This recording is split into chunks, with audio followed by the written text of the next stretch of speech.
Hi friends, welcome back to my channel. మీరు ఈ channel subscribe చేసుకోకపోతే వెంటనే సబ్స్క్రైబ్ చేసుకోండి.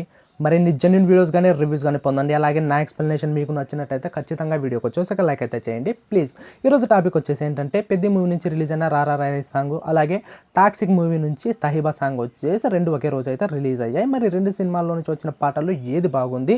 ఈ మూవీలో వచ్చేసి భారీ హైప్ మధ్య అయితే రిలీజ్ అవుతున్నాయి కదా. మరి ఈ పాటలు ఆ హైప్కు తగ్గట్టు ఉన్నాయా? మూవీ యొక్క హైప్ను ఇంకా పెంచుతున్నాయా లేకుండా తగ్గించున్నాయి? రెండు పాటలు వచ్చేసి ఏది బాగుందో చెప్పుకున్న పోయే ముందు నేను యాక్చువల్గా రెండు పాటలకు సంబంధించి వేరే వీడియోస్ అయితే చేద్దాం అనుకున్నాను, కానీ రెండు ఒకే రిలీజ్ అయ్యాయి కాబట్టి ఒకటైతే చేయబోతున్నాను. రెండు సినిమాలు ఏది బాగుందంటే ఇన్స్టాంట్గా చెప్పవచ్చు. ఖచ్చితంగా మన పెద్ద మూవీ నుంచి రిలీజ్ అయిన సాంగ్ అయితే చాలా చాలా చాలా అంటే చాలా బాగుంది. ఈ సాంగ్ గురించి నేను ప్రత్యేకంగా చెప్పుకోవాల్సింది అయితే ఉంది. ఎందుకంటే ఈ సాంగ్లో ఉన్న ప్రత్యేకత ఏంటంటే, ఈ సాంగ్లో వచ్చేసి సాహిత్యం, లిరిక్స్ కానీ, ఈ మ్యూజిక్ కానీ, అలాగే సింగింగ్ ఏఆర్ రెహమాన్ గారు పాడారు కదా, ఆ వాయిస్ కానీ, అలాగే ఈ రామ్ చరణ్ గారు వేసిన స్టెప్పులు కానీ ఒకదాన్ని ఒకటి పోటీ అయితే పడ్డాయి. ఈ సాంగ్ వచ్చేసి విన్న వెంటనే చాలా చాలా చాలా చాలా చార్ట్ బర్స్ట్ అయ్యే అవకాశం అయితే ఉంది. నేను కూడా చాలా రిపీటెడ్ మోడ్లో అయితే విన్నాను.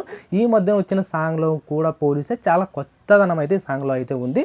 ముఖ్యంగా ఇందులో లిరిక్స్ వచ్చేసి చాలా అద్భుతంగా కుదిరాయి. ఉదాహరణకు అయితే కొన్ని లిరిక్స్ అయితే చెప్తాను నాకు నచ్చినవి. యాక్చువల్గా నీ గుండెలో మంట లేకుంటే నీ కాళ్ళు చేతులు కూడా పడిపోయినట్టు అనే లిరిక్స్ కూడా చాలా అద్భుతంగా ఉంది ఆ లైను. అలాగే మీ తాత చేసిన, నీ తండ్రి చేసిన అప్పుని నీ కొడుకు తీరిస్తే మరి నువ్వేం పెద్ద పీకినావు అనే లైన్ కానీ, అలాగే పాతికేల ఏళ్ళకి నువ్వు పాత పడిపోకు అనే లైన్స్ వచ్చేసి మన జీవితాన్ని రిప్రజెంట్ చేసే విధంగా లైన్స్ అయితే రాశారు. అలాగే ఇందులో వచ్చేసి రెహమాన్ గారు వచ్చేసి వాయిస్ అయితే ఇచ్చారు, ఆయనే పాడారు. ఆయన వాయిస్ కూడా ఈ సాంగ్ వచ్చేసి కొత్త కిక్ అయితే ఇచ్చింది. అలాగే అన్నిటికంటే ఇందులో వచ్చేసి సిగ్నేచర్ స్టెప్ రామ్ చరణ్ గారి స్టెప్ అయితే మళ్ళీ ఆయన వింటేజ్ స్టెప్ను అయితే గుర్తు చేసే. ఒకప్పుడు రామ్ చరణ్ గారి మూవీస్ నుంచి వచ్చేసి ఖచ్చితంగా ఇంట్రెస్టింగ్ సాంగ్ అయితే ఉండేది. ఒక చిరుత కానీ, నాయక్ కానీ, ఎవడు కానీ చాలా అద్భుతంగా సాంగ్స్ అయితే అప్పుడు వచ్చేవి. కానీ ఈ మధ్యన వచ్చిన రామ్ చరణ్ కానీ ఇంట్రడక్షన్ సాంగ్స్ వచ్చి చాలా బాగా, మన గేమ్ చేంజర్ నుంచి వచ్చింది కూడా పెద్దగా ఆకట్టుకోలేదు. అంతకుముందు త్రిబుల్ ఆర్ కానీ, వినయ విధంలో కానీ సాంగ్స్ వచ్చేసి పెద్దగా క్లిక్ అయ్యే అవకాశం లేదు. కానీ ఈ పెద్ద సినిమా నుంచి ముందు నుంచే పాజిటివ్ వైబ్స్ ఉన్నాయి కాబట్టి, ముందు నుంచే భారీ అంచనాలు ఉన్నాయి కాబట్టి, బుచ్చిబాబు ఖచ్చితంగా సుకుమార్ రేంజ్లో, సుకుమార్ ఏ విధంగా అయితే రామ్ చరణ్ ప్రజెంట్ చేశాడో ఆ విధంగా ఈ సినిమాలో చరణ్ చూడబోతున్నామనే ఒక హోప్ను అయితే కలిగించడం అయితే జరిగింది. ఆ హోప్ తగ్గట్టు పాటలు కూడా చాలా అద్భుతంగా అయితే కుదురుతున్నాయి. మరి ఈ పాట వచ్చేసి ఏ రేంజ్కి వెళ్ళబోతుందంటే, ఇన్స్టాంట్గా చిక్రీ రేంజ్కి వెళ్ళబోతుందా అంటే మనం ఖచ్చితంగా చెప్పలేము. కాబట్టి చిక్రీ రేంజ్కి తగ్గట్టుగానే ఈ పాట కూడా ఉంది. ఈ పాటను చూస్తే మనకు ఒకటే అనిపిస్తుంది, సినిమా ఎంత పెద్ద విజయం సాధించబోతుందో ఈ పాటలు వచ్చేసి మనకు చూపుతున్నాయి. ఎందుకంటే ఒకనొకప్పుడు కొన్ని సినిమాల యొక్క పాట మ్యూజిక్ సెన్సేషన్ క్రియేట్ చేసి ఆ మూవీస్ యొక్క హైప్ను కానీ, ఆ సినిమా యొక్క విజయాన్ని ముందే డిసైడ్ చేశాయి. ముఖ్యంగా మెగా ఫ్యామిలీలో ఒకప్పుడు గబ్బర్ సింగ్ సినిమా నుంచి రిలీజ్ అయిన పాటలు కానీ, అలాగే రంగస్థలం నుంచి ఫస్ట్ రిలీజ్ అయిన పాటలు కానీ, అలాగే ఖైదీ నెంబర్ 150 నుంచి రిలీజ్ అయిన పాటలు, అలాగే అల్లాహ్ వైకుంఠపురం నుంచి రిలీజ్ అయిన ఆల్బమ్స్ అన్ని రిలీజ్ కూడా సంచలన విజయం సాధించి ఈ సినిమా ఖచ్చితంగా అద్భుత విజయం సాధించబోతుందని ముందే హింట్ ఇవ్వడం అయితే జరిగింది. సో ఇప్పుడు పెద్ద మూవీ నుంచి కూడా చూసుకుంటే కూడా ఈ మధ్యన రిలీజ్ అయిన అన్ని సినిమాల యొక్క పాటల కంటే ఈ సినిమా పాట వచ్చేసి టాప్లో అయితే నిలవబోతున్నాయి. మన రిలీజ్ అయిన ఉస్తాద్ భగత్ సింగ్ మూవీ నుంచి వచ్చిన పాట ఆరా సాంగ్ వచ్చేసి అది ఎక్కడ దాని అడ్రస్ కూడా మనకైతే కనపడలేదు.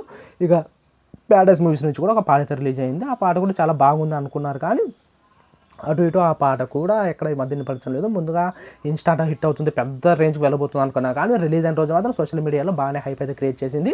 కానీ ఆ తర్వాత పెద్దగా ప్రభావం చూపలేకపోయింది. ఇక ఈ సినిమా యొక్క ప్యారడైజ్ పాటని పెద్ద పాట మ్యాచ్ చేస్తుందా లేదా అనుకున్నారు, కానీ పెద్ద పాట రిలీజ్ అయిన తర్వాత ప్యారడైజ్ పాటకి దాన్ని ఎవరైతే సోషల్ మీడియాలో దేగరని అయితే నేనైతే ఖచ్చితంగా చెప్పబోతున్నాను. మరి ఈ మూవీకి తగ్గ పోటీగా టాక్సిక్ మూవీస్ నుంచి కూడా యష్ గారు నటించిన ఈ మూవీ నుంచి కూడా ఒక పాట అయితే రిలీజ్ అయితే అయ్యింది. యాక్చువల్గా ఆ పాట గురించి పెద్దగా ఎవరు పట్టించుకోవడం లేదు. ఆ పాట రిలీజ్ అయిన తర్వాత కూడా ఎవరు దాని గురించి చూడడం లేదు. యాక్చువల్గా ఆ పాట వచ్చేసి లిరిక్స్ కోసం బాగున్నాయి కాబట్టి బాగా అయితే ఉన్నాయి, కానీ ఆ సాంగ్ వచ్చేసి ఫీల్ అంటే ఆ మూడ్ ఏంటి, యాక్చువల్గా ఒక బీచ్లో వచ్చేసి ఒక రొమాంటిక్ సాంగ్ రిలీజ్ కావాలి, కానీ ఆ లిరిక్స్ చూస్తుంటే ఏదో యుద్ధానికి వెళ్తున్నట్టు ఆ లిరిక్స్ అయితే ఉన్నాయి. అయినప్పటికీ ఆ సాంగ్ వస్తే కాస్త బాగానే ఉన్నట్టు అయితే ఉంది, కానీ ఆ మూవీకి వచ్చేసి పాటకు వచ్చేసి ఇంత హైప్ పెరగకపోవడానికి కారణం ఏంటంటే ఆ మూవీ మేకర్స్ వచ్చేసి చేసిన మిస్లీడ్. యాక్చువల్గా ఒక సాంగ్ రిలీజ్ అవుతుంది, అది కూడా ఒక టాక్సిక్ మీద భారీ అంచనాలు అయితే ఉన్నాయి. ఒక 10-15 రోజులు ఆ మూవీ యొక్క రిలీజ్ డేట్ కూడా ఉంది. అట్లాంటప్పుడు ఒక విజువల్గా ఒక వీడియో లిరిక్స్ని బట్టి అయితే రిలీజ్ చేయాలి. యాక్చువల్గా ఫస్ట్ పోస్టర్ రిలీజ్ చేసినప్పుడు కూడా అందరూ అదే ఎక్స్పెక్ట్ అయితే చేశారు. టాక్సిక్ మూవీ యొక్క పాటకు ఇంత హైప్ రావడానికి గల కారణం ఏంటంటే ఆ మూవీ యొక్క పోస్టర్. ఎందుకంటే యాక్చువల్గా అందులో వచ్చేసి కియారా అద్వానీ వచ్చేసి ఒక రొమాంటిక్ పోజ్ చేస్తూ కలిపి ఇవ్వడంతో భారీ అంచనాలు అయితే ఆ పాటపై అయితే రిలీజ్ అయ్యాయి. ఎందుకంటే ఇంతకు ముందు ఈ టాక్సిక్ మూవీ నుంచి రిలీజ్ అయిన ఫస్ట్ టీజర్ కూడా అడల్ట్ కంటెంట్తో వచ్చింది కాబట్టి ఈ టీజర్లో హీరోయిన్ ఏ విధంగా చూపుతారని అయితే అనుకున్నారు. యాక్చువల్గా కియారా అద్వానీకి వచ్చేసి ఇంత రేంజ్లో ఆమెకు హైప్ ఉందా అంటే మనకు కూడా అవాక్ అయ్యే పరిస్థితి అయితే ఉంది. ఎందుకంటే ఒకప్పుడు కూలీ సినిమా అలాగే వార్ సినిమా రిలీజ్ అయ్యేటప్పుడు కూడా అన్ని ప్రోమోస్ కానీ ట్రైలర్ కానీ ఏదైనా కానీ అన్ని హైప్ వచ్చేసి కూలీ మూవీకి అయితే వచ్చాయి. కానీ వార్ 2 మూవీ ఏ విధంగా పోటీని ఇవ్వబోతుంది, హైప్ని ఏ విధంగా పెంచుతారు అనుకునే టైంలో ఆ మూవీ నుంచి రిలీజ్ అయిన టీజర్లో వచ్చేసి కియారా అద్వానీ యొక్క వీక్నెస్ సీన్ మాత్రం ఇన్స్టాంట్గా సోషల్ మీడియాను షేక్ చేయడం అయితే జరిగింది. అప్పుడు కూలీ మూవీకి తగ్గట్టు వార్ మూవీకి కూడా హైప్ అయితే పెరిగింది. ఇప్పుడు ఈ మూవీకి కూడా హైప్ పెరగడానికి కారణం కూడా ఆ మూవీ యొక్క పోస్టరే. ఒకవేళ ఆ మూవీ యొక్క పోస్టర్ చూసి సాంగ్ రిలీజ్ అయితే కియారా అద్వానీ కానీ ఆ సీన్స్ కానీ ఇంటిమేట్ సీన్స్ ఏమైనా ఉంటాయని చాలామంది సోషల్ మీడియాలో వెయిట్ చేయడం అయితే జరిగింది. కానీ రిలీజ్ అయిన తర్వాత కేవలం ఒక పోస్టర్ వేసి ఒక రొమాంటిక్ పోస్టర్, అది కూడా ఏ పోస్టర్ అయితే మనకైతే అర్థమవుతుంది. అందులో వచ్చేసి కియారా అద్వానీ అయితే లేదు. కేవలం కియారా అద్వానీ కోసం వెయిట్ చేసిన ఫ్యాన్స్ కూడా డిసప్పాయింట్ చేయడంతో ఆ వీడియోని వచ్చేసి ఆ సాంగ్ని వచ్చేసి చాలామంది చూడడం లేదు. దానికి వచ్చిన వ్యూస్ కూడా ఒకసారి మనం గమనిస్తే యాక్చువల్గా కన్నడలోనే వచ్చేసి ఒక రోజుకి వచ్చేసి దాదాపు 14 లక్షల వ్యూస్ మాత్రమే వచ్చాయి. మన తెలుగులో వచ్చేసి 4 లక్షల వ్యూస్ కూడా దాటలేదు 24 గంటల వరకు. అంటే మళ్ళీ ఇంకా ఒక 1 or 2 hours ఉంది అప్పటి వరకు. హిందీలో మాత్రం 17 లక్షలు అయితే ఉన్నాయి. మొత్తం కలిసి ఆ సాంగ్ వచ్చేసి ఇండియా వ్యూలు వచ్చేసి ఒక 40 లక్షలు కూడా 50 లక్షలు అటు ఇటే ఉంటుంది. కానీ పెద్ద మూవీస్ వచ్చేసి ఇప్పటివరకు 30 లక్షలకు దాదాపు పైన అయితే వ్యూస్ అయితే వచ్చాయి. ఇక ఆ పాట 24 గంటలు రాత్రి 9 గంటలకు రిలీజ్ అయింది కాబట్టి అప్పటి వరకు మనం చూసుకుంటే దాదాపు 5 million, 6 million, 7 million వరకు అయితే వస్తాయి. సో ఒక వ్యూస్ పరంగా చూసుకున్నా కూడా టాక్సిక్ మూవీ యొక్క సాంగ్ పై ఈ పెద్ద మూవీ సాంగ్ వచ్చేసి ఫుల్ డామినేషన్ అయితే మనం చూపిస్తుంది. ఇది మూవీ అని కాదు, ఎక్కడైనా కానీ ఇండియాలో వచ్చేసి పాన్ ఇండియా వైజ్గా రిలీజ్ అయితే మన తెలుగు సినిమాలో డామినేట్ చేసే కంటెంట్ కానీ పోస్టర్ కానీ టీజర్లు కానీ కట్స్ అయితే వేరే ఇండస్ట్రీ అయితే చేయనైతే మనకైతే చూపించాయి. కంప్లీట్గా ఈ సాంగ్లో విషయంలో చూస్తే పెద్ద మూవీ వచ్చేసి డామినేట్ చేయబోతుంది. ఇప్పుడే కాదు, నెక్స్ట్ రాబోయే సినిమాల విషయాల్లో కూడా పాటల వైజ్గా చూసుకుంటే ఖచ్చితంగా పెద్ద మూవీ డామినేషన్ అయితే కనిపిస్తుంది.